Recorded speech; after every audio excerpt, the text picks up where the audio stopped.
আসসালামু আলাইকুম। আমাদের বাচ্চারা ইংরেজিতে 199 পায়, তাও কেন আমাদের বাচ্চারা ইংলিশকে ভয় করে এবং ইংলিশে দুর্বল থাকে সে বিষয়ে আজকে কথা বলব। ইংরেজি আমাদের যে এলাকায় বা আমাদের দেশে যে ইংরেজি শেখানো হয়, মেইনলি আমরা গ্রামার বেজ ইংরেজি শেখাই। গ্রামার বইয়ে যতগুলো চ্যাপ্টার আছে সেগুলোর উপর ভিত্তি করে সেগুলোর উপর গুরুত্ব দিয়ে আমরা ইংরেজিটা শিখিয়ে দিই। এর বাইরে কিন্তু আমরা আর চিন্তা করি না। আপনি প্রতি বছরে দেখেন যে বিভিন্ন কোচিংয়ে বাচ্চাকে পড়াচ্ছেন, টিচারের কাছে বাচ্চা পড়াচ্ছেন, প্রতিটি টিচার কিন্তু কি করছে, একটি গ্রামার বইয়ে শুরু থেকে যেমন ওয়ার্ড আছে, সিলেবল আছে, সেন্টেন্স আছে, এগুলো থেকে শুরু করে একদম বইয়ের শেষ পর্যন্ত পড়ায়। 1 বছর পর 2 বছর পর বিভিন্ন কোচিং বা টিচার পরিবর্তন করলে হবে কি সবাই ও শুরু থেকেই পড়াচ্ছে। এতে করে বাচ্চা কিন্তু পিছিয়ে যাচ্ছে।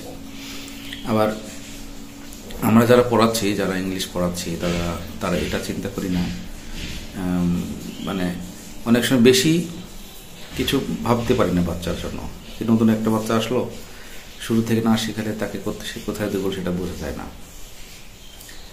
আবার অনেক বাচ্চা এমনও আছে যে বিভিন্ন জায়গা থেকে এসে দেখা যায় যে তারা কিছুই শেখেনি, সেই বাচ্চার ক্ষেত্রে অনেক কিছু করার থাকে। আবার একটা বাচ্চা দীর্ঘদিন এক টিচারের কাছে পড়লো, আরেক টিচারের কাছে যখন যায় তখন আরেক টিচার কিন্তু আবার নতুন করে শুরু করে। এতে করে বাচ্চাটা কি হয়, পিছিয়ে যায়।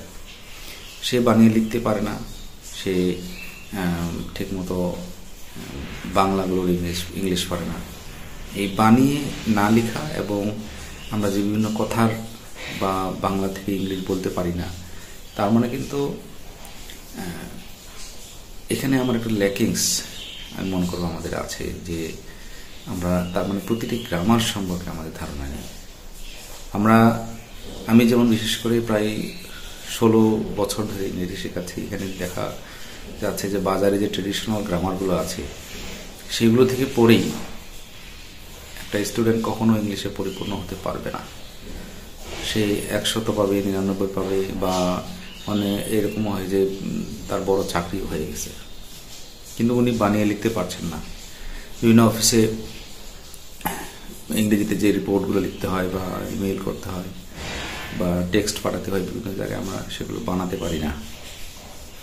এই বানানোর জন্য আমাকে এক্সট্রা কিছু বিষয়ের দিকে খেয়াল রাখতে হবে। শুধু আপনি কোচিংয়ে বাচ্চা পাঠাচ্ছেন ইংলিশ শেখার জন্য, কোচিংয়ে কখনোই বাচ্চার ইংলিশ পরিপূর্ণ হবে না। এই জন্য এই কোচিং মডেলের উপর গুরুত্ব দিতে হয়। আপনাকে এক্সট্রাভাবে ইংলিশ শেখাতে হবে এক্সট্রা টিচারের কাছে, এবং ট্রেন আপ যে টিচার বড় বড় প্রতিষ্ঠানে ক্লাস নিয়েছেন, তারপর হচ্ছে বিভিন্ন রকম ইংলিশ গবেষণার সাথে যুক্ত বিভিন্ন বই লিখেছেন বা বই লিখছেন, বা অনেক গুরুত্বপূর্ণ ইনফরমেটিভ এবং আপডেট কোনো সিস্টেম দিয়ে ইংলিশ শেখানো হয়। যেমন ম্যাথ টিচাররা সুন্দর সুন্দর শর্টকাট দিয়ে ম্যাথ শেখায়, ইংলিশেরও কিন্তু সেরকম বহুত কিছু আছে। তো এইভাবে যদি আমরা চিন্তা করি যে এরকম টিচারের কাছে ইংলিশ শেখাই, তাহলে ইংলিশটা কিন্তু আমাদের খুব চমৎকার একটা রূপ ধারণ করবে। আস্তে আস্তে হবে কি, যেমন আমি এই বাজারে যে ট্রেডিশনাল গ্রামারগুলো আছে সেগুলো আমি সচরাচর পড়ানোর চেষ্টা করি না। যদি ইনফরমেশন দরকার হয় তখন নেই। আমি নিজেই প্রায় বই লিখেছি, 16টার মতো বই লিখেছি। এখানে 10টার নাম আছে। স্টুডেন্টকে কোন কোন জায়গার ল্যাকিংসগুলো দূর করার জন্য কোন কোন বিষয়ের উপর গুরুত্ব দিতে হবে, এরকম আমি 16টা বই লিখেছি। যেমন টেন্সটা আমরা 12টা স্ট্রাকচার, 12টা সংজ্ঞা, 12টা উদাহরণ দিয়ে টেন্সটা আমরা শেষ করে দিই। কিন্তু টেন্সটি এভাবে শেখানো দরকার, একটু আলাদাভাবে শেখালে টেন্সটা কিন্তু ক্লিয়ার হয়ে যাবে। 100 পৃষ্ঠার আমি টেন্সের একটি বই লিখেছি।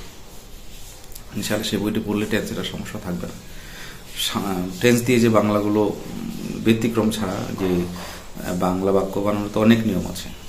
টেন্স দিয়ে যে বাংলাগুলো থেকে আমরা ইংলিশ বানাই, সেগুলো দিয়ে আমার সেই 100 পৃষ্ঠার বইটি পড়লে ইনশাআল্লাহ একটি বাচ্চা সেটি যদি তার মনে প্রিজার্ভ করতে পারে, ইংলিশ ইনশাআল্লাহ সে পারবে।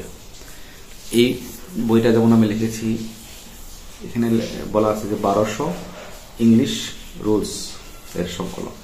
এই বইটা আমি 15 থেকে 16 বছর ধরে লিখছি, 1200 রুল। তো এই বইটার মধ্যে 1200 রুল আছে, 1200 প্রকার বাক্য, 1200 প্রকার গ্রামার, এটা গ্রামারের উপর জোর দেওয়া নেই, বাংলা থেকে কিভাবে ইংলিশ করব সেটার উপরে জোর দেওয়া আছে। এই ধরনের বই একটি বাচ্চা যদি পড়ে বা তাকে যদি শেখানো যায়, ইনশাআল্লাহ তার শুধু ভোকাবুলারি দরকার লাগবে, তাকে বাক্য বানানোর স্ট্রাকচার দিয়ে দেওয়া হলো, যে কোনো ধরনের বাংলা, যে কোনো ধরনের, আমি গ্যারান্টি দিয়ে বলছি, যে কোনো ধরনের বাংলা সে বানিয়ে ফেলতে পারবে। যে কোনো ধরনের বাংলা আপনি তাকে জিজ্ঞেস করবেন, হয় না, আমি যাকে পড়াই কিছু স্টুডেন্ট পাওয়া যায় যে সিরিয়াস, তারা ইংলিশ শিখবে, আর অনেকে তো দৌড়ে বেড়ায়। যে সিরিয়াস স্টুডেন্টগুলোর ক্ষেত্রে আমি দেখছি যারা 2-3 বছর ধরে আমার কাছে পড়ছে, তারা যে কোনো বাংলা দিবেন তাকে সে ইংলিশ করে দেবে। এরকম একটা পাওয়ার তৈরি করা হচ্ছে এই বইগুলোর মাধ্যমে। এরকম এটা একটা বই, আরও আছে 15টা বই। গ্রামারের একটা বই লিখেছি যেমন সম্পূর্ণ ভিন্ন ধর্মী কৌশল দিয়ে। তো এই হচ্ছে ইংলিশ। ইংলিশকে আপনি সার্বিকভাবে ইংলিশ শেখাতে হবে। একটি বাচ্চাকে ভোকাবুলারি শেখাবেন, কি করে বাংলা থেকে ইংলিশ করতে হয়, সেই ধরনের গ্রামারগুলো শেখাবেন। সেগুলো তো গ্রামার, সেটা শুধু স্পোকেন আর রিটেন না, সেগুলো গ্রামারের সাথে ওতপ্রোতভাবে সম্পর্কিত। এগুলো ভালো না হলে আপনার বাচ্চা চ্যাপ্টার ওয়াইজ গ্রামারের বাইরের গ্রামারে গেলে দেখবেন যে আটকে যাচ্ছে। তো এইসব বিষয়ের উপর গুরুত্ব দিলে ইনশাআল্লাহ বাচ্চা বা যে কেউ ইংলিশে ভালো হতে পারবে। তো অনেকগুলো কথা হলো, আর আরও কথা হবে। আজকে এই পর্যন্ত। আসসালামু আলাইকুম।